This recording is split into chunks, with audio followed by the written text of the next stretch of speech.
একজন নয়, দুইজন নয়, 4 শিক্ষার্থীকে আটকে রেখে দিনের পর দিন ধর্ষণ করেন নারায়ণগঞ্জের পাগলা উচ্চ বিদ্যালয়ের খণ্ডকালীন শিক্ষক মিজানুর রহমান।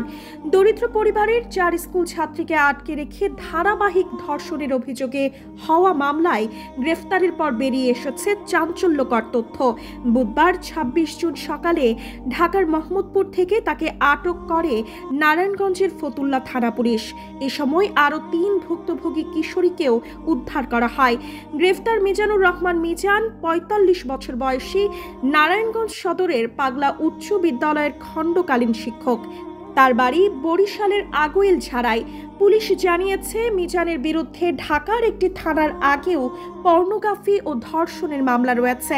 পুলিশ জানিয়েছে, পাগলা উচ্চ বিদ্যালয়ে শুক্রবার আর্ট ও কম্পিউটারের ক্লাস নেন মিজান। থাকেন ঢাকার মোহাম্মদপুরের সাদেক খান রোডের বাসায়। দরিদ্র পরিবারের কয়েক শিক্ষার্থীকে টার্গেট করে নানা প্রলোভনের ফাঁদে ফেলেন তিনি।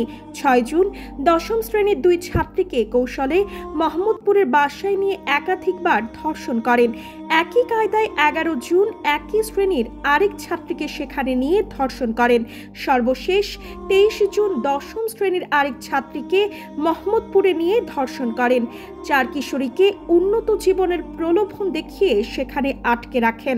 তাদের অভিভাবকদের কেউ ইট ভাটার শ্রমিক, কেউ দিনমজুর বা ভাঙাড়ি বিক্রেতা।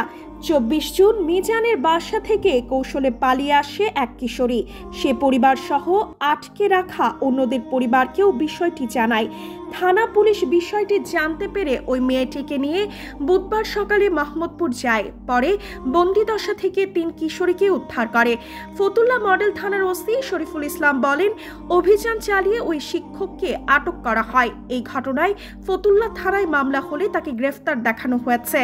সিদ্ধিরগঞ্জ প্রতিনিধি জানিয়েছে, 6 বছরের এক শিশুকে ধর্ষণের অভিযোগে তানভীর আহমেদ নামে এক তরুণকে পিটিয়ে পুলিশে দিয়েছে জনতা। মঙ্গলবার রাতে তাকে থানায় দেওয়া হয়। সে সিদ্ধিরগঞ্জের পাইনাদি নতুন মহল্লার বাসিন্দা। ভুক্তভোগী শিশুর পরিবার জানায়, সোমবার সন্ধ্যায় পাইনাদি নতুন মহল্লা নাজমা উকিলের 4 তলা ভবনের নিচতলায় খেলা করছিল ওই শিশুটি। সুযোগ বুঝে চকলেটের লোভ দেখিয়ে তাকে বাসায় নিয়ে ধর্ষণ করে তানভীর। পরে তাকে একটি মাঠ থেকে অসুস্থ অবস্থায় উদ্ধার করে স্বজনরা। মঙ্গলবার মেয়েটিকে ডাক্তারের কাছে নিয়ে গেলে সে ধর্ষণের বিষয়টি জানায়। রাতেই এলাকাবাসী তানভীরকে পিটিয়ে পুলিশে দেয় বলে নিশ্চিত করেন সিদ্ধিরগঞ্জ থানার ওসি মোহাম্মদ শাহিনুর আলম।